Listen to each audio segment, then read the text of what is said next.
जय हिंद बच्चों, स्वागत है अपने इस यूट्यूब चैनल में। आज की इस वीडियो हम कक्षा 12 के विद्यार्थियों के लिए ज्योग्राफी यानी भूगोल का मॉडल पेपर लेकर आए हैं, जो यूपी बोर्ड के लिए रहेगा और मोस्ट इंपॉर्टेंट रहेगा 2026 बोर्ड एग्जाम के लिए। चलिए देर न करते हुए बच्चों देखते हैं। पहले सबसे पहले नाम लिखना है, इसके बाद अंकुरान लिखना है, ये संकेताक डालना है, मुद्दे पृष्ठों की संख्या 7 रहेगा। ठीक है, पूर्णांक जो रहेगा 70 अंकों का रहेगा। समय 3 घंटे 15 मिनट आपको दोस्तों मिलेंगे। नोट में कह रहा है कि प्रारंभ के 15 मिनट छात्रियों को प्रश्न पत्र पढ़ने निर्धारित है। सभी प्रश्न अनिवार्य रहेगा। इसमें बहुविकल्पी, अतलघुत्तरी, लघुत्तरी और मानचित्र संबंधी क्वेश्चन रहेंगे। सबसे पहले बहुविकल्पी प्रश्नों को देखेंगे, जो एक एक अंक दोस्तों रहता है। पहला क्वेश्चन है कि नव निश्चयवाद की संकल्पना निम्न में से किस विद्वान ने प्रस्तुत की है। नव निश्चयवाद की संकल्पना निम्न में से किस विद्वान ने प्रस्तुत की है। सही जवाब दोस्तों हो जाएगा बा, हो जाएगा ग्रिफिथ टेलर। सही जवाब यहाँ पर बा हो जाएगा। मलेशिया निम्न में से रोपण किस फसल के लिए प्रसिद्ध है। चाय, कहवा, गन्ना और दोस्तों रबड़। चाय, कहवा, गन्ना, रबड़। सही जवाब ये दोस्तों रबड़ लिखा है। ये रबड़ लिखा गया है। तो दो का दोस्तों आ हो जाएगा रबड़। यहाँ रबड़ हो जाएगा। ठीक है, मलेशिया निम्न से रोपण किस फसल के लिए प्रसिद्ध है। रबड़ के लिए। अगला क्वेश्चन है, सुएज नहर जोड़ती है। सुएज नहर दोस्तों किसको किसको जोड़ती है, तो लाल सागर और भूमध्य सागर। सुएज नहर जो होती है, सुएज नहर लाल सागर एवं भूमध्य सागर को जोड़ती है। देखो ये ट्रिक से आप कभी नहीं भूलोगे। भूल से दोस्तों, भू से भूमध्य सागर, ला से लाल सागर और से सुएज नहर। यानी सुएज नहर किसको जोड़ती है, भूमध्य सागर और लाल सागर को। ट्रिक से याद करेंगे हम लोग, भूल से। ठीक है, भू से भूमध्य सागर, लाल से लाल सागर, से सुएज नहर। तो सुएज नहर जोड़ती है लाल सागर और भूमध्य सागर को। निम्नलिखित में कौन सा भूमि उपयोग संवर्ग नहीं है कौन।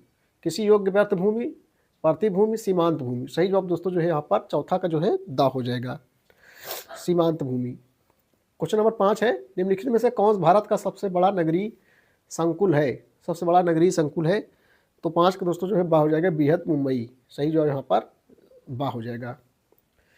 अगला क्वेश्चन है, निम्नलिखित में कौन सा धात्विक खनिज है। कौन सा दोस्तों धात्विक खनिज है, तांबा। सही जवाब यहाँ पर दा हो जाएगा, तांबा एक धात्विक खनिज है। अगला क्वेश्चन देखेंगे, निम्नलिखित में कौन सा बंदरगाह भारत के पूर्वी तट पर अवस्थित है, तो दोस्तों तूतीकोरिन। सही जवाब यहाँ पर दा हो जाएगा। नेक्स्ट क्वेश्चन है, निम्नलिखित कौन सा पर्यटन नगर है। कौन सा पर्यटन नगर है, तो बच्चों पंचमुड़ी। सही जवाब यहाँ पर ये सा हो जाएगा, 8 का सा हो जाएगा। अब हम लोग देखेंगे अतलघुत्तरी प्रश्नों को देखेंगे, जो एक एक अंकों का रहेगा। यहाँ पर मानव विकास के 2 प्रमुख घटकों के नाम लिखिए। तो आइए बच्चों इसका उत्तर हम लोग देखते हैं। तो उत्तर हो जाएगा स्वास्थ्य और शिक्षा मानव विकास के 2 प्रमुख घटक है। छोटा छोटा क्वेश्चन है, एक एक नंबर का। बंजर भूमि तथा किसी योग्य भूमि में अंतर स्पष्ट कीजिए। उत्तर हो जाएगा, देखो बंजर भूमि वह है जो अनुपजाऊ होती है, यानी जो दोस्तों उपजाऊ नहीं होती है और जिस पर खेती संभव नहीं होती। जबकि किसी योग्य भूमि वह है जिस पर फसल उत्पादन किया जा सकता है। तो बहुत सरल है। नेक्स्ट क्वेश्चन है, चतुर्थक क्रियाकलाप की 2 सेवाओं के नाम लिखिए। तो उत्तर देखेंगे, सूचना प्रौद्योगिकी सेवा तथा अनुसंधान एवं विकास सेवा। ये चतुर्थ क्रियाकलाप की 2 सेवाएं हैं। भारत में किसी 2 खनिज तेल उत्पादक क्षेत्रों के नाम लिखिए। तो पहला डिगबोई जो असम में है, तथा मुंबई हाई। अगला क्वेश्चन बच्चों, भारत में आयात व्यापार की विवेचना कीजिए। तो भारत कच्चा तेल, मशीनरी, सोना तथा इलेक्ट्रॉनिक वस्तुओं का आयात करता है, जिससे औद्योगिक और आर्थिक विकास में सहायता मिलती है। उत्तर प्रदेश के परमाणु संयंत्र का विवरण दीजिए। तो उत्तर प्रदेश में नरौरा परमाणु ऊर्जा संयंत्र स्थित है, जो बुलंदशहर जिले में गंगा नदी किनारे स्थापित है। भारत में मलिन बस्तियों की 2 समस्याओं का उल्लेख कीजिए। तो स्वच्छता की कमी और शुद्ध पेयजल का अभाव। ठीक है, यहाँ सही उत्तर हो जाएगा स्वच्छता की कमी और शुद्ध पेयजल का अभाव। भारत में मलिन बस्तियों की 2 समस्याएं हैं। पर्वतीय क्षेत्र विकास कार्यक्रम वर्णन कीजिए।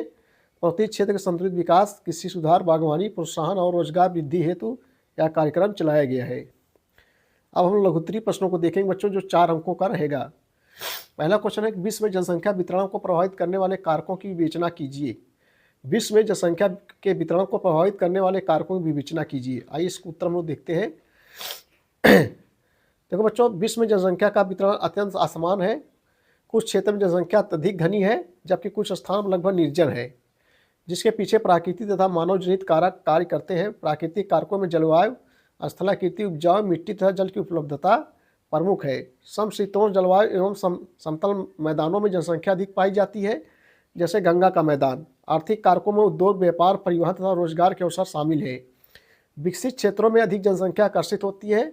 सामाजिक एवं राजनीतिक स्थिरता भी लोगों को बसने के लिए प्रेरित करती है। इस प्रकार विभिन्न कारकों के संयुक्त प्रभाव से जनसंख्या का वितरण निर्धारित होता है। चलवासी पशुपालन एवं वाणिज्य पालन में जो है पशुधन में भेद कीजिए। अगला क्वेश्चन देखेंगे हम लोग जो है लघुत्तरी का, कि बच्चों चलवासी पशुपालन एवं वाणिज्य पशुधन पालन में भेद कीजिए। आइए इसको उत्तर देखते हैं। देखो उत्तर होगा, चलवासी पशुपालन एक परंपरागत पद्धति है जो परंपराओं से चला रहा है, जिसमें पशुपालक जलवायु तथा चारे की उपलब्धता के अनुसार एक स्थान दूसरे स्थान पर जाते हैं। यह प्रथा प्रायः शुष्क और अशुष्क क्षेत्रों में पाई जाती है, जैसे अफ्रीका और एशिया के कुछ भागों में। इसमें भेड़, बकरी, ऊँट आदि पाले जाते हैं।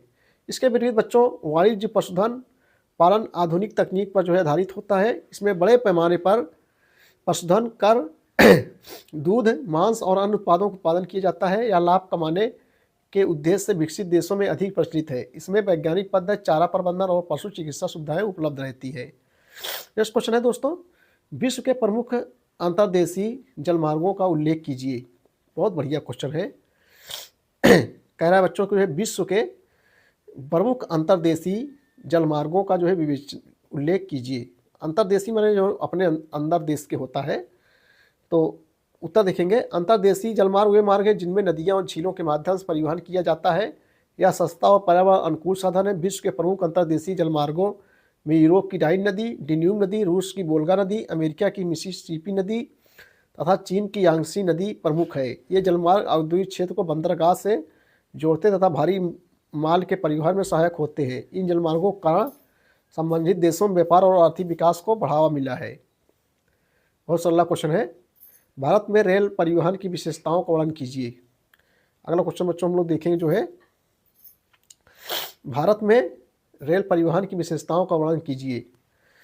उत्तर देखेंगे हम लोग, भारत में रेलवे परिवहन देश की जीवन रेखा माना जाता है। यह देश के दूरस्थ और आंतरिक भागों को आपस में जोड़ता है। भारत का रेल नेटवर्क एशिया में सबसे बड़ा और विश्व में प्रमुख नेटवर्कों में से एक है। यह यात्री तथा माल दोनों के परिवहन का प्रमुख साधन है। रेल परिवहन बच्चों अपेक्षाकृत सस्ता, सुरक्षित और ऊर्जा की दृष्टि से किफ़ायती है। यह औद्योगिक कच्चे माल, कृषि उत्पाद तथा दैनिक उपयोग की वस्तुओं के परिवहन में महत्वपूर्ण भूमिका जो है निभाता है। इसके माध्यम से राष्ट्रीय एकता और आर्थिक विकास को भी बढ़ावा मिलता है। ठीक है, अगला क्वेश्चन देखें हम लोग जो है, भारत में ग्रामीण बस्तियों के प्रकारों का वर्णन कीजिए। भारत में ग्रामीण बस्तियों के प्रकारों का वर्णन कीजिए। आइए बच्चों इसका उत्तर देखते हैं। भारत में ग्रामीण बस्तियां मुख्यतः 3 प्रकार की पाई जाती हैं, सघन, अर्ध सघन और विखंडित बस्तियां। सघन बस्तियों में मकान आसपास बने होते हैं तथा यह उपजाऊ मैदानी क्षेत्रों में अधिक मिलती है। अर्ध सघन बस्तियों में घरों के बीच कुछ दूरी होती है और यह संक्रमण क्षेत्र में पाई जाती है। विखंडित बस्तियों में घर दूर दूर फैले होते हैं जो प्रायः पहाड़ी और वन क्षेत्रों में पाई जाती है। इन बस्तियों का स्वरूप भौगोलिक परिस्थितियां, जलवायु तथा सामाजिक संरचना पर निर्भर करता है। अगला क्वेश्चन बच्चों, भारत में भू निम्नीकरण के कारण बताइए तथा उनके सुधार जो है उपाय बताइए। चलिए अगले क्वेश्चन की ओर हम लोग चलेंगे। कह रहा है बच्चों की जो है, भारत में भू निम्नीकरण के कारण बताइए तथा उनके सुधार का उपाय सुझाइए। उत्तर देखेंगे, भू निम्नीकरण के कारण हेड डालेंगे, वनों की अंधाधुंध कटाई, अति चराई, मृदा अपरदन, मृदा माने मिट्टी होता है, मिट्टी कटाव, रासायनिक उर्वरकों का अत्यधिक उपयोग तथा जल भराव प्रमुख कारण है। सुधार के उपाय, वृक्षारोपण को बढ़ावा देना, नियंत्रित चराई, मृदा संरक्षण तकनीकों का उपयोग, जैविक खाद का उपयोग तथा जल प्रबंधन की उचित व्यवस्था करना आवश्यक है। क्वेश्चन नंबर 23 है बच्चों, मानव भूगोल के प्रमुख क्षेत्रों की जो है विवेचना कीजिए। देखो बच्चों 23 नंबर जो है ये हमने लिखने भूल गए हैं। दीर्घोत्तरीय प्रश्न है। यहाँ से दीर्घोत्तरीय प्रश्न शुरू होगा जो 6 अंकों का रहेगा। कितने अंकों का? 6 अंकों का रहेगा। ठीक है, मानव भूगोल के प्रमुख क्षेत्रों का विवेचना कीजिए। तो अभी तक लघुत्तरीय प्रश्न चल रहे थे, अब दीर्घोत्तरीय प्रश्न हम लोग देखेंगे। तो मानव भूगोल वह शाखा जिसमें मानव और उसके पर्यावरण के पारस्परिक संबंधों का जो है अध्ययन किया जाता है। इसके अंतर्गत मानव जीवन गतिविधियाँ तथा उनके स्थानिक विवरण का विश्लेषण किया जाता है। मानव भूगोल के प्रमुख उपक्षेत्र निम्नलिखित हैं। जनसंख्या भूगोल हेडिंग डाल लेंगे पहला। इसमें जनसंख्या की संख्या, घनत्व, वितरण, वृद्धि दर, लिंगानुपात तथा प्रवास आदि का अध्ययन किया जाता है। आर्थिक भूगोल में दोस्तों क्या है? दूसरा है आर्थिक भूगोल। यह उत्पादन, वितरण और उपभोग से संबंधित क्रियाओं का अध्ययन करता है, जैसे कृषि, उद्योग, व्यापार और सेवा क्षेत्र। तीसरा है बच्चों सामाजिक भूगोल। इसमें समाज, संस्कृति, भाषा, धर्म, जाति तथा जीवन शैली के स्थानीय स्वरूप का अध्ययन किया जाता है। राजनीतिक भूगोल एक क्या है बच्चों? राज्यों की सीमाओं, शासन व्यवस्था, अंतर्राष्ट्रीय संबंध तथा राजनीतिक घटनाओं के भौगोलिक प्रभावों का अध्ययन किया जाता है। नगरीय एवं ग्रामीण भूगोल, नगरों और गाँवों की संरचना, विकास कार्य एवं समस्याओं का अध्ययन किया जाता है। इस प्रकार जो है मानव भूगोल के उपक्षेत्र मानव जीवन की विविध गतिविधियों को समझने में महत्वपूर्ण भूमिका निभाते हैं। अथवा कर दे बच्चों, जहाँ अथवा लग जाए दो में से एक करना है आपको। आधुनिक आर्थिक विकास में सेवा क्षेत्र के महत्व की विवेचना कीजिए। 24 नंबर है दीर्घोत्तरीय प्रश्न का।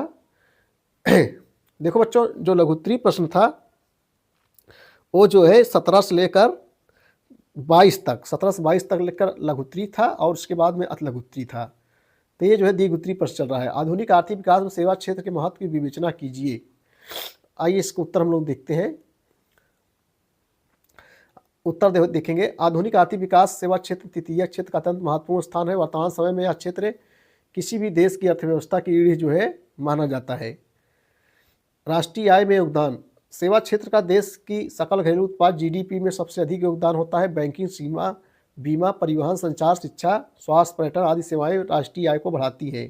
रोजगार के अवसर, यह क्षेत्र बड़ी संख्या में लोगों को रोजगार प्रदान करता है। शिक्षित युवाओं के लिए आईटी, बैंक, अस्पताल, विद्यालय, होटल आदि में अनेक अवसर उपलब्ध होते हैं।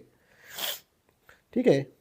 औद्योगिक एवं कृषि विकास में सहयोग, सेवा क्षेत्र उद्योग और कृषि दोनों में समर्थन देता है। परिवहन, विपणन, भंडारण और संचार सुविधाएं उत्पादन और वितरण को सुगम बनाती है। विदेशी मुद्रा अर्जन, पर्यटन, सूची, प्रौद्योगिकी और आउटसोर्सिंग सेवाओं के माध्यम से विदेशी मुद्रा प्राप्त होती है, जिसमें देश के आर्थिक स्थिति मजबूत होती है। जीवन स्तर में सुधार, शिक्षा, स्वास्थ्य और बैंकिंग जैसी सेवाएं लोगों के जीवन स्तर को ऊंचा उठाती हैं और सामाजिक विकास को बढ़ावा देती हैं। अतः स्पष्ट है कि आधुनिक युग में सेवा क्षेत्र आर्थिक विकास का प्रमुख आधार बन चुका है। अथवा भारत में नगरीय अपशिष्ट नियोजन की समस्याओं का वर्णन कीजिए। अब देखो मानचित्र संबंधी क्वेश्चन रहेगा दोस्तों, 25 नंबर है। देखो मानचित्र संबंधी क्वेश्चन एक एक अंकों का रहेगा। भारत का देखो इसको मानचित्र में करना है, लेकिन हम इसे कर दे रहे हैं बच्चों। भारत का दूसरा सबसे अधिक जनसंख्या वाला राज्य कौन सा है? तो यहाँ हो जाएगा महाराष्ट्र, जो कहाँ है? मुंबई की महाराष्ट्र शहर राज्य है। उत्तर प्रदेश का खनिज तेल शोधक कारखाना दोस्तों कौन सा है? मथुरा है। इसको हम मथुरा लिख लीजिए। ठीक है, मथुरा। और मध्य प्रदेश की एक प्रमुख कोयला खदान तो सिंगरौली हो जाएगा। तीसरा क्या हो जाएगा दोस्तों? सिंगरौली। एक कोयला खदान है जिसका नाम क्या है? सिंगरौली। सिंगरौली। ठीक है। उड़ीसा राज्य की एक प्रमुख नदी तो दोस्तों महानदी। उड़ीसा राज्य की एक प्रमुख नदी जो है महानदी है। भारत का सबसे दक्षिणी बंदरगाह तो तूतीकोरिन हो जाएगा। ठीक है, भारत का दक्षिणी बंदरगाह तूतीकोरिन हो जाएगा। एक एक अंकों का है। ये दृष्टिबाधित विद्यार्थियों के लिए है बच्चों। ठीक है, ये जो है दृष्टिबाधित विद्यार्थियों के लिए है। आगे देखेंगे हम लोग जो है विश्व के दिए गए मानचित्र में लिखित उपयुक्त चिन्हों द्वारा दर्शाई तथा उनका नाम जो है लिखिए। विश्व के मानचित्र संबंधी 26 नंबर क्वेश्चन है। ये 26 नंबर क्वेश्चन रहेगा। विश्व के मानचित्र, जैसे विश्व का सर्वाधिक जनसंख्या वाला देश बच्चों इसमें कौन है? भारत है। विश्व का सबसे अत्यधिक जनसंख्या वाला देश। उत्तरी अफ्रीका की जो है प्रमुख नदी तो बच्चों कौन सी नदी है? नील नदी। उत्तरी अफ्रीका नील नदी। ठीक। उसके बाद में है एशिया का सबसे अधिक मानव विकास सूचकांक वाला देश कौन सा है? तो वो बच्चों जो है जापान है। कौन है? जापान, जिसकी राजधानी जो है टोक्यो है। और उसके बाद मध्य अमेरिका की प्रमुख जहाजी नहर तो कौन सी नहर है? तो ये देखो बच्चों, आगे देखेंगे हम लोग जो है एशिया की सबसे अधिक मानव सूचकांक वाला देश हो गया ऑस्ट्रेलिया का राजधानी नगर। ऑस्ट्रेलिया का जो है राजधानी नगर तो ये हो जाएगा कैनबरा। ये हो जाएगा कैनबरा हो जाएगा। मध्य अमेरिका की प्रमुख जहाजी नहर तो पनामा नहर हो जाएगा। ये हो जाएगा पनामा नहर हो जाएगा। ठीक है बच्चों। उसके बाद में है दृष्टिबाधित विद्यार्थियों के लिए फिर रहेगा एक एक क्वेश्चन। तो ऐसे बच्चों क्वेश्चन जो है पूछे जाएंगे। वीडियो देखने के लिए बहुत बहुत धन्यवाद। Thank you.